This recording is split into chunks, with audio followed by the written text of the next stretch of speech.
Good morning. आज हम शुरुआत करने वाले हैं राजस्थान ज्योग्राफी की सीरीज़ की, जिसमें पहला टॉपिक रहेगा location and extent of Rajasthan. ठीक है, ये सामने आपके मैंने राजस्थान का मैप बनाया है। मुझसे ऐसा ही बन सकता है यहाँ पे, तो मैंने जल्दबाजी में ऐसे ही बनाया है। आप लोग प्रैक्टिस कीजिए, बहुत ज़्यादा ज़रूरी है। जब तक आप मेंस तक पहुँचेंगे वहाँ पे कम से कम एक क्वेश्चन डेफिनेटली आएगा जहाँ पे आपको मैप बनाना ही होगा। तो मैपिंग की प्रैक्टिस आप शुरू कर दीजिए और अपने हाथ से जितना ज़्यादा अच्छा मैप हो, क्लियर हो, जिसमें समझ में आ सके एग्जामिनर को, इस तरह के एक मैप बनाने का प्रयास कीजिए। ठीक है, तो मैं लोकेशन और एक्सटेंट की बात करता हूँ। तो सबसे पहले इसके अंदर जो बात की जाती है वो बात की जाती है latitudinal and longitudinal extent of Rajasthan. इसे हम हिंदी के अंदर अक्षांशीय विस्तार कहते हैं और इसे बोलते हैं देशांतर। मैं प्रयास करूंगा जितने ज़्यादा टर्म्स हो सके हिंदी इंग्लिश दोनों के अंदर लेके चलूंगा। कुछ हो सकता है कि मुझे हिंदी की टर्म्स नहीं पता हो, क्योंकि जनरली मेरी तैयारी इंग्लिश मीडियम से रही है और मैंने मेरा पेपर भी इंग्लिश मीडियम में दिया था। लेकिन इसका मतलब ये नहीं कि हिंदी के बच्चे पेपर नहीं दे सकते या हिंदी के बच्चे अच्छा स्कोर नहीं कर सकते। डेफिनेटली कर सकते हैं, क्योंकि 90% जो लोग हैं आज भी वो हिंदी मीडियम के अंदर देते हैं और 90% लोग वही सेलेक्ट होते हैं जो हिंदी मीडियम के होते हैं। ये वास्तविकता है, तो आप उससे परेशान ना हो। ये सीरीज़ खासतौर से मेरा जो पर्पज़ है वो इंग्लिश मीडियम के बच्चों के लिए है। ऐसा नहीं है कि मैं हिंदी के मीडियम बच्चों को नहीं पढ़ाना चाहता, लेकिन थोड़ी सी मेरी लिमिटेशन है, क्योंकि मुझे ज़्यादा टर्म्स इंग्लिश की आती हैं और इंग्लिश मीडियम में जैसा आपको पता है मार्केट में रिसोर्सेज अवेलेबल बहुत कम हैं। तो इसी वजह से मेरा ज़्यादा से ज़्यादा फोकस इंग्लिश टर्म्स पे रहेगा, लेकिन मैं फिर भी बीच में जहाँ तक हो सकेगा हिंदी के टर्म्स का भी प्रयोग करूँगा। ठीक है, तो राजस्थान की अक्षांशीय और देशांतर की जो स्थिति है मैं ज़रा उसकी बात कर लेता हूँ। उसके पहले मैं आपको बताना चाहूँगा कि लैटिट्यूड और लॉन्गिट्यूड क्या होते हैं। देखिए, मैं इस वीडियो सीरीज़ को यही सोच के बना रहा हूँ कि बच्चा बिल्कुल बेसिक से पढ़ने बैठा है। मुझे लगता है कि अगर मैं बिल्कुल बेसिक से चीज़ों को समझाऊंगा तो ज़्यादा बेहतर रहेगा। मैं जानता हूँ कई ऐसे लोग हैं जिनको इन बारे में जानकारी है, लेकिन कई ऐसे भाई बहन भी हैं जिन्हें इनके बारे में कोई जानकारी नहीं है। तो आइए थोड़ा बहुत इनके बारे में डिस्कशन कर लेते हैं। लैटिट्यूड क्या होते हैं, लॉन्गिट्यूड क्या होते हैं, समझिए बात को ज़रा। हमारी पृथ्वी जो है उसको कुछ इमेजिनरी लाइंस खींच के बांटा गया है। ये इस तरीके से जो इमेजिनरी लाइन खींची जाती हैं, दरअसल वो पैरेलल खींची जाती हैं। इस तरीके से ये पैरेलल होती हैं। पैरेलल मतलब जिनमें समान दूरी होती है। ठीक है, इनको नाम दिया गया है लैटिट्यूड। जो बिल्कुल बीच से जाती है उसको नाम दिया गया है 0 डिग्री। और इस लैटिट्यूड का एक स्पेशल नेम भी है जिसे बोलते हैं इक्वेटर, भूमध्य रेखा हिंदी के अंदर कहा जाता है इसे। ठीक है, और उसके बाद अगर मैं यहाँ पे एक डी रख दूं, बचपन में हम लोग बहुत खेले हैं ज्योमेट्री के अंदर डी से। डी को अगर मैं यहाँ रख दूं इस तरीके से और फिर उसके अंदर अलग अलग एंगल्स देखूं, तो यहाँ पहुंचते पहुंचते 90 डिग्री होता है, आपको पता होगा। और अगर मैं यहाँ से देखता हूँ, यहाँ से देखता हूँ, तो अलग अलग एंगल्स आते हैं। उन्हीं एंगल्स के अकॉर्डिंग यहाँ पे लाइंस खींची जाती हैं इस तरीके से। तो इनके अंदर जो बहुत फेमस लाइंस हैं, दो बहुत फेमस लाइंस हैं। एक लाइन यहाँ खींची जाती है, एक लाइन यहाँ खींची जाती है। दोनों ही 23.5 डिग्री के एंगल पे खींची गई हैं, ऊपर और नीचे। ठीक है, 23.5 डिग्री। ऊपर वाली लाइन का तो नाम है ट्रॉपिक ऑफ कैंसर, कर्क रेखा हिंदी के अंदर इसको कहा जाता है। और नीचे वाली जो लाइन है इसका स्पेशल नेम है ट्रॉपिक ऑफ कैप्रिकॉर्न, मकर रेखा कहते हैं शायद इसे। आप लोग चेक कर लीजिएगा, मुझे ढंग से नहीं पता। Tropic of Cancer, Tropic of Capricorn. ठीक है, जो इक्वेटर के ऊपर रेखाएं होती हैं, क्योंकि नॉर्मल सी बात है, ऊपर की दिशा को हम लोग नॉर्थ से डिनोट करते हैं और जो नीचे की दिशा होती है उसको हम साउथ से डिनोट करते हैं। तो ध्यान रखिएगा, जितने ऊपर के लैटिट्यूड होते हैं वो सभी नॉर्थ से डिनोट किए जाते हैं, जो सभी नीचे के होते हैं वो साउथ से डिनोट किए जाते हैं, दक्षिण और उत्तर। इसका मतलब ये हुआ कि अगर मुझे जैसे मान लीजिए 23.5 डिग्री जो मैंने लिखा है यहाँ पे, इसके आगे मुझे नॉर्थ लगाना कंपलसरी है, नहीं तो पता नहीं लगेगा मैं किसकी बात कर रहा हूँ। ठीक है, सिमिलरली मैंने 23.5 यहाँ पे लिखा क्योंकि साउथ की बात कर रहा हूँ, इसलिए मुझे यहाँ पे साउथ लिखना जरूरी है, अदरवाइज मुझे पता नहीं लगेगा। ठीक है, ऐसे करते करते मैं 90 डिग्री तक जा सकता हूँ, एंटार्क्टिका पहुंच जाऊंगा। ठीक है, और बाकी यहाँ मैं जा सकता हूँ ऊपर की तरफ। ठीक है, तो ये तो बात हुई मेरे लैटिट्यूड्स की। अगर मैं लॉन्गिट्यूड की बात करता हूँ तो हमारी ही पृथ्वी के ऊपर एक लाइन तो इस तरीके से हो गई आरडी, जो कि सभी क्या है, पैरेलल है एक दूसरे से। लेकिन कुछ लाइंस ऐसी भी हैं जो कि कंसेंट्रिक हैं, मतलब एक ही जगह से पास होती है, यहां से और यहां से। ठीक है, ये सभी लाइंस बिल्कुल बराबर हैं और वो इस तरीके से कुछ खींची जाती हैं, वो बिल्कुल हमारे पृथ्वी से दो स्थानों पर एक दूसरे से पास करती हैं। अब मुझे जहाँ तक अंदाज़ा है, आप लोगों को शायद ये बात पता होगी आसानी से, कि अगर मैं इधर की बात करता हूँ तो इसको मैं वेस्टर्न डायरेक्शन बोलूँगा। ठीक है, इसे पश्चिमी दिशा बोलेंगे हम लोग।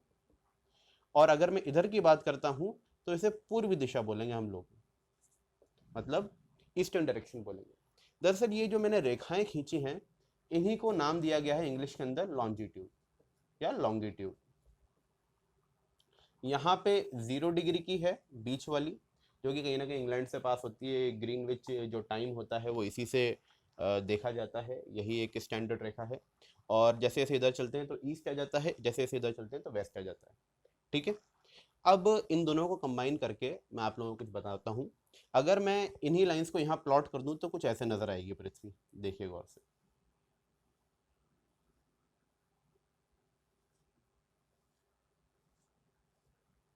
लॉन्गिट्यूड भी है इसके अंदर और लैटिट्यूड भी है इसके अंदर। अगर मैं भारत की स्थिति की बात करूं तो देख लीजिए, ये मान लेता हूं मैं कि 4 हिस्से हो गए हैं पूरी पृथ्वी के। तो मैंने 2 लाइंस यहाँ पे ब्रॉड मार्क कर दी है थोड़ी सी। मान लीजिए पूरी पृथ्वी के 4 हिस्से हो चुके हैं, तो जो भारत की लोकेशन है वो कहीं ना कहीं यहाँ पे है, इस जगह पे है भारत की लोकेशन।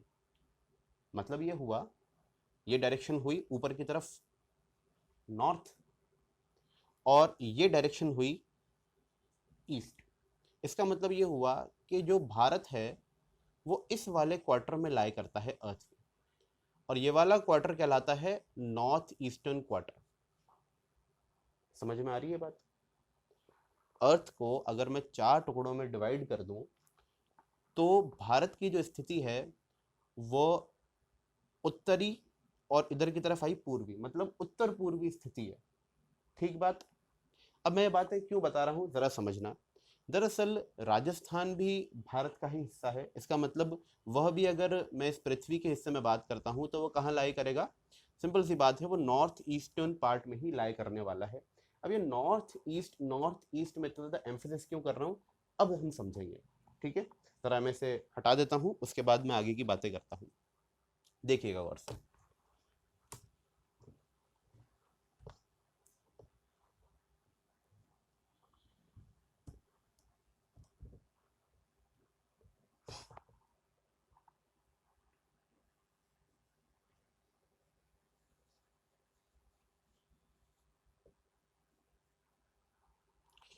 राजस्थान का जो विस्तार है, या मैं कहूँ एक्सटेंट है, वह है 69 डिग्रीज 30 मिनट्स ईस्ट से 78 डिग्री 17 मिनट्स ईस्ट को। और इसका जो लैटिट्यूडनल एक्सटेंट है वह है 23 डिग्री 3 मिनट्स नॉर्थ से 30 डिग्री 12 मिनट्स नॉर्थ। अब आप लोगों के दिमाग में एक डेफिनेट सी बात है, कहीं ना कहीं डाउट आया होगा, ये डायरेक्शन है वेस्टर्न और मैं यहाँ ईस्ट क्यों मार्क कर रहा हूँ। चलिए, इसका तो समझ में आ रहा है कि ईस्टर्न डायरेक्शन है तो मैं यहाँ पे ईस्ट मार्क करूँगा। और ये नॉर्दर्न डायरेक्शन है तो यहाँ नॉर्थ मार्क करूंगा, लेकिन साउथ में होते हुए मैं यहाँ नॉर्थ क्यों लिख रहा हूँ? तो मैं उसी को समझा रहा था आप लोगों को। दोबारा चलते हैं यहाँ पे हम लोग। अगर मैं अर्थ बनाता हूँ और अर्थ के ऊपर इमेजिनरी लाइंस बनाता हूँ, और जैसा मैं आप लोगों को बता चुका हूँ, जो राजस्थान है वो इस वाली डायरेक्शन में लाई करता है कहीं ना कहीं। अब इस वाली डायरेक्शन की अगर मैं बात करता हूँ, तो अगर लैटिट्यूड्स बनाता हूँ यहाँ पे मैं कोई से भी लैटिट्यूड बना दूँ, तो वो कहाँ पर आएंगे? नॉर्दर्न डायरेक्शन में। तो ये जो लैटिट्यूड्स है, दरअसल ये लैटिट्यूड्स नॉर्दर्न है, ठीक। और अगर मैं यहीं पे लॉन्गिट्यूड्स बनाता हूँ, तो लॉन्गिट्यूड्स दरअसल इस डायरेक्शन में है, इसका मतलब ये कौन से डायरेक्शन में है? अर्थ के अकॉर्डिंग ईस्टर्न डायरेक्शन में। इसलिए इधर में कोई से भी अगर लॉन्गिट्यूड बनाता हूँ, तो वो कौन से आने वाले हैं? मेरे ईस्टर्न। हाँ, आप मुझसे अब ये पूछ सकते हैं कि यहाँ 69 क्यों आया, 78 यहाँ क्यों आया, 78 यहाँ क्यों नहीं आया? ऐसा हो सकता है, तो मैं ज़रा उसके बारे में बात कर लेता हूँ। देखिए, मैंने इस वाले लॉन्गिट्यूड को 0 माना है, और 0 के बाद ये 1 2 3 4 5 6 ऐसे स्टार्ट होते हैं, 180 तक जाते हैं। मतलब शुरुआत कहाँ से हो रही है? इस साइड से। इस साइड से इस साइड तक चलता हूँ तो बढ़ते हैं। सिमिलरली ऐसा ही इधर भी होता है। अगर मैं इधर को जाता हूँ 1 2 3 4 5 6, ये भी 180 तक जाते हैं और फिर एक ही लाइन पे आके मिल जाते हैं। 180 180 टोटल 360 होते हैं। ईस्टर्न में 180 है, वेस्ट में भी 180 है, हमें तो केवल ईस्ट से मतलब है। तो ध्यान रखिएगा, इधर से चलता हूँ तो ये बढ़ते हैं। तो वही देखिए यहाँ पे हुआ है, 69 पहले यहाँ पे आया है, 69 के बाद बढ़ते बढ़ते मैं 78 तक पहुंचा हूँ। सेम चीज मेरे लैटिट्यूड के साथ हुई है, क्योंकि ये 0 डिग्री था, 0 से बढ़ते बढ़ते 90 तक जाता था। तो यहाँ पे शुरुआत में कम होगा, कम से बढ़ते बढ़ते धीरे धीरे ऊपर की तरफ बढ़ता जाएगा। तो सेम चीज यहाँ पे हुई है, 23 डिग्रीज यहाँ पे आया है, 23 से लेके 30 पे मैं यहाँ पहुंचा हूँ। ठीक है, यहाँ तक समझ में आई बात? मैंने एक इसके अंदर आपको स्पेशल लाइन बताई थी। ये लैटिट्यूड को मैंने 23.5 डिनोट कर देता हूँ, मान लीजिए 23.5 डिग्री नॉर्थ। तो अगर मैं यहाँ बात करूँ, तो 23.5 को दरअसल अगर मैं डिनोट करना चाहूँ, तो इस तरीके से भी कर सकता हूँ, 23 डिग्रीज 30 मिनट्स। यहाँ पे जो एंगल्स होते हैं ये मिनट्स के अकॉर्डिंग चलते हैं। 60 मिनट मैक्सिमम होता है, उसके बाद फिर से 1 डिग्री बढ़ जाती है, ये बात ध्यान रखिएगा। तो मैक्सिमम ये जो यूनिट जा सकती है ये 60 तक जा सकती है, क्योंकि 60 मिनट होता है। तो मिनट का हाफ जो होता है वो 30 सेकेंड्स होता है, और 30 सेकेंड्स को इस वजह से हम लिख सकते हैं हाफ, 23.5। ये शायद पता नहीं होगा आप लोगों को, इसलिए मैं बता रहा हूँ। कई जगह ये मिल जाएगा, कई जगह ये मिल जाएगा, बात एक ही है। मैं ये क्यों लेके आया जरा समझना। यहाँ पे जो राजस्थान का साउदर्न मोस्ट पार्ट जो है, वो है 23 डिग्री 03 मिनट्स, या मैं कहूँ 3 मिनट्स, और ये है 30 मिनट्स। कहीं ना कहीं 30 मिनट्स जो होगा वो इससे बड़ा होगा। बड़ा होने का मतलब ये है, वो इस डायरेक्शन में कहीं लाई करता होगा ऊपर की तरफ, किससे? इससे। तो ये बात याद रखिएगा, क्योंकि ये एक इम्पॉर्टेंट हमारे लिए लैटिट्यूड है।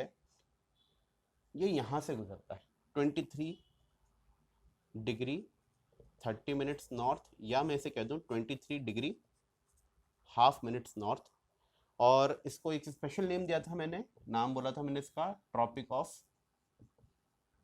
कैंसर, कर्क रेखा, हिंदी के लिए बोलते हैं इसको कर्क रेखा। ये डेफिनेटली राजस्थान से गुजरती है, और राजस्थान से ये 2 डिस्ट्रिक्ट से गुजरती है। कौन कौन सी हैं? एक तो साउदर्न मोस्ट डिस्ट्रिक्ट जो कि हमारे है बांसवाड़ा। देखिए, डिस्ट्रिक्ट्स के बारे में आप लोगों को शायद अभी जानकारी नहीं होगी। एक काम कीजिए, किसी भी पब्लिकेशन की एक एटलस लीजिए राजस्थान की, और वो अपने सामने रखिए जब भी मैं पढ़ाऊँ आप लोगों को। एटलस के बिना बहुत ज़्यादा समस्या होने वाली है आप लोगों को। अगर आप लोगों को डिस्ट्रिक्ट्स के बारे में नहीं पता, कौन सी डिस्ट्रिक्ट कहाँ लाई करती है, तो ये एक समस्या होने वाली है। अब अभी जैसे मैंने आप लोगों को बताया बांसवाड़ा, तो अगर आपके पास एक एटलस है तो उस एटलस को आप देखिए, पॉलिटिकल मैप ऑफ राजस्थान देखिए, साउदर्न मोस्ट कौन सा हमारे डिस्ट्रिक्ट पड़ती है उसके बारे में देखिए, आपको बांसवाड़ा मिलने वाली है। बांसवाड़ा के पास ही एक और डिस्ट्रिक्ट है जो कि साउथ में लाई करती है, लेकिन सबसे साउथ में तो बांसवाड़ा है, थोड़ी सी इससे ऊपर है, उसका नाम है डूंगरपुर। इन 2 डिस्ट्रिक्ट से ट्रॉपिक ऑफ कैंसर हमारा पास करता है, ये बात आपको ध्यान रखनी है। ठीक है, कभी कभी क्वेश्चन पूछ लेता है, बहुत छोटे से क्वेश्चन से, इनको याद रख लीजिएगा। ठीक है, तो बेसिक जो मुझे लोकेशन बतानी थी, लोकेशन देखिए किसी भी पॉइंट की अर्थ के ऊपर दो चीज़ों से बताई जाती है, उसके लैटिट्यूड से एंड उसके लॉन्गिट्यूड से। तो वो मैं आपको बता चुका हूँ कि लोकेशन क्या है राजस्थान की। ध्यान से देखिएगा दोबारा, 23 डिग्री 03 मिनट्स नॉर्थ से लेके 30 डिग्री 12 मिनट्स नॉर्थ तक है, और 69 डिग्री 30 मिनट्स ईस्ट। इसे 30 की जगह हाफ पे लिख दूं तो कोई दिक्कत नहीं, क्योंकि मैंने अभी आपको बताया था 30 मिनट्स लिखूं या उसे हाफ लिख दूं एक ही बात है। तो 69.5 डिग्रीज भी बोल सकता हूँ इसे मैं। ठीक है, वहां से लेके 78 डिग्री 17 मिनट्स ईस्ट तक राजस्थान की लोकेशन है। ठीक है, चलिए आगे बढ़ते हैं।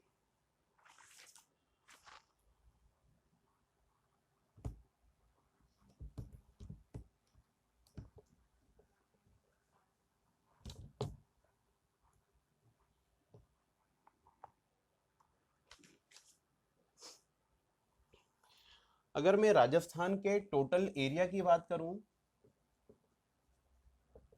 राजस्थान का जो टोटल एरिया है 342,239 स्क्वायर किलोमीटर, मतलब 3,42,239 स्क्वायर किलोमीटर है राजस्थान का टोटल एरिया, जो कि इंडिया के एरिया के 10.41% के बराबर है।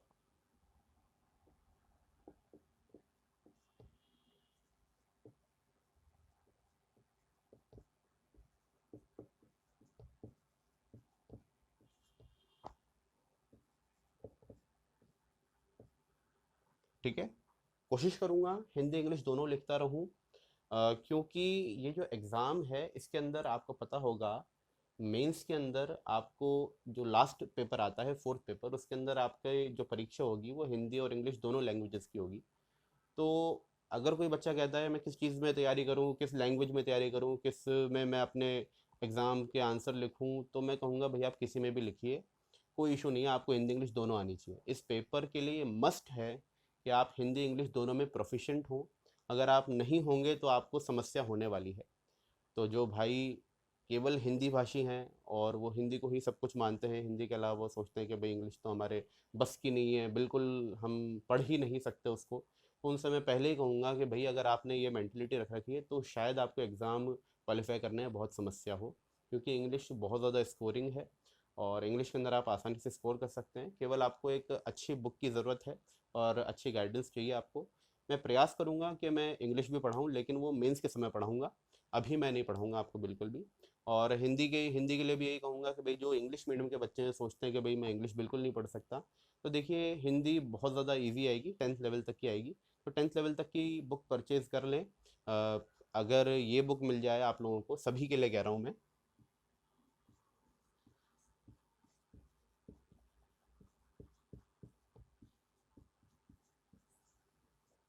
राजस्थान बोर्ड की बुक है नवीन व्याकरण 9 to 12th क्लास की।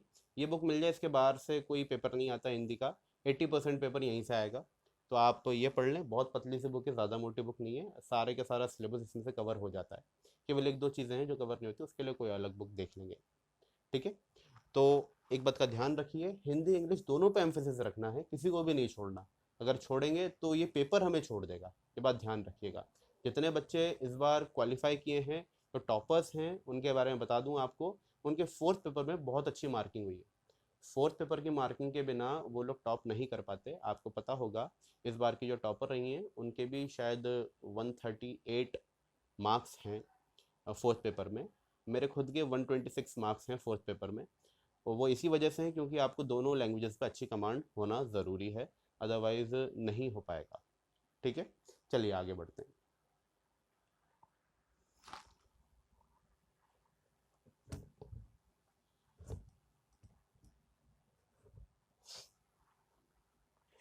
राजस्थान का नॉर्थ से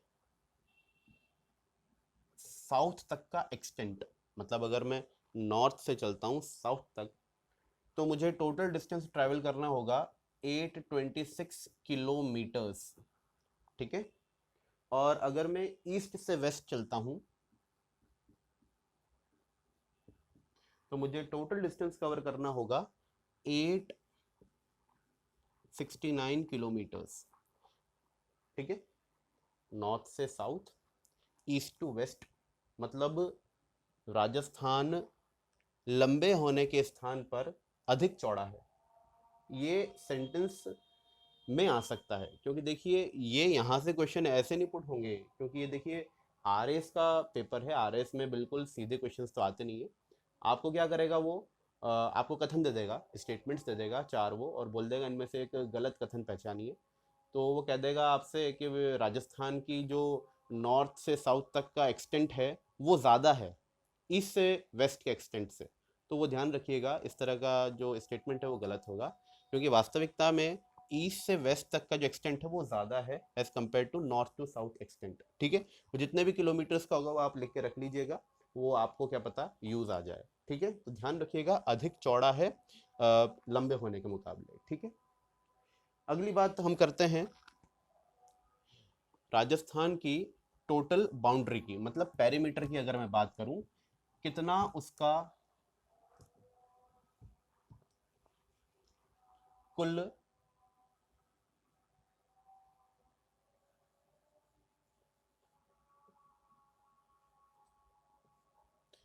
कितना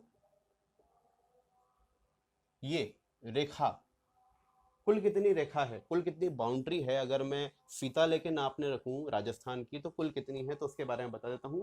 टोटल बाउंड्री जो है राजस्थान की वो है 5920 किलोमीटर्स। मतलब अगर मैं यहाँ से भागना शुरू करूँ, भागूंगा तो क्यों, बाइक ले लेता हूँ, बाइक पे बैठ के अगर घूमना शुरू करूँ यहाँ से लेके यहाँ तक और पूरा घूम के वापस यहाँ पहुँच जाऊँ, तो मुझे कुल कितने किलोमीटर ट्रैवल करना होगा, 5920 किलोमीटर। मतलब तकरीबन तकरीबन 6000 किलोमीटर की हमारी टोटल बाउंड्री है।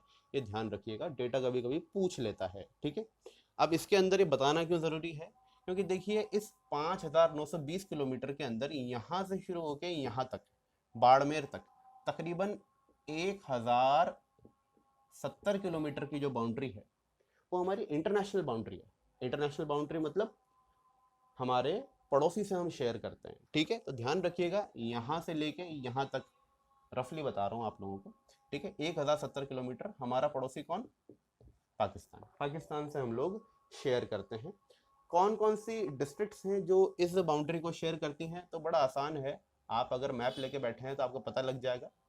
ये सबसे पहले डिस्ट्रिक्ट है, इसको नाम दिया गया श्री गंगानगर। ठीक है, उसके बाद इसके साउथ में जो डिस्ट्रिक्ट आती है थोड़ी सी, उसका नाम है Bikaner. Then comes the biggest district of Rajasthan, इसका नाम है जैसलमेर। और उसके बाद यहाँ पे आता है बाड़मेर। तो ध्यान रखिएगा 4 डिस्ट्रिक्ट्स हैं जो कि पाकिस्तान के साथ इंटरनेशनल बॉर्डर शेयर करती हैं। उनके नाम है श्रीगंगानगर, बीकानेर, जैसलमेर और बाड़मेर। अब ज़रा हम बात कर लेते हैं कितने कितने किलोमीटर लंबी ये 1070 किलोमीटर में से कुल कितने कितने किलोमीटर लंबी ये बाउंड्रीज शेयर करते हैं, तो ज़रा उसकी बात कर लेते हैं। श्री गंगानगर शेयर करता है 210 किलोमीटर, 210 किलोमीटर्स। बीकानेर शेयर करता है 168 किलोमीटर्स। मैप लेके बैठिएगा एटलस के अंदर, तो ये ज़्यादा बेहतर अच्छे तरीके से समझ में आएगा। ठीक, जैसलमेर सबसे लंबी बाउंड्री शेयर करता है आउट ऑफ 1070 में से 464 kilometres. And then comes Barmer. Barmer share करता है 228 किलोमीटर्स। ये आपको ध्यान रखना है। ठीक है, तो सबसे लंबी किसकी, जैसलमेर की, केवल ये ध्यान रख लीजिएगा, काम हो जाएगा। बाकी के डिस्ट्रिक्ट्स के नाम याद रखने हैं आपको। ठीक, अच्छा इनका ऑर्डर जरूर ध्यान रखिएगा, क्योंकि ऑर्डर के बारे में वो क्वेश्चन पूछ लेता है कि निम्नलिखित जिलों को उनके क्रमांक से जमाएं नॉर्थ से साउथ तक, जो कि पाकिस्तान के साथ बाउंड्री शेयर करते हैं। ठीक है, 1 मिनट के लिए थोड़ा मैं वीडियो पॉज कर रहा हूँ।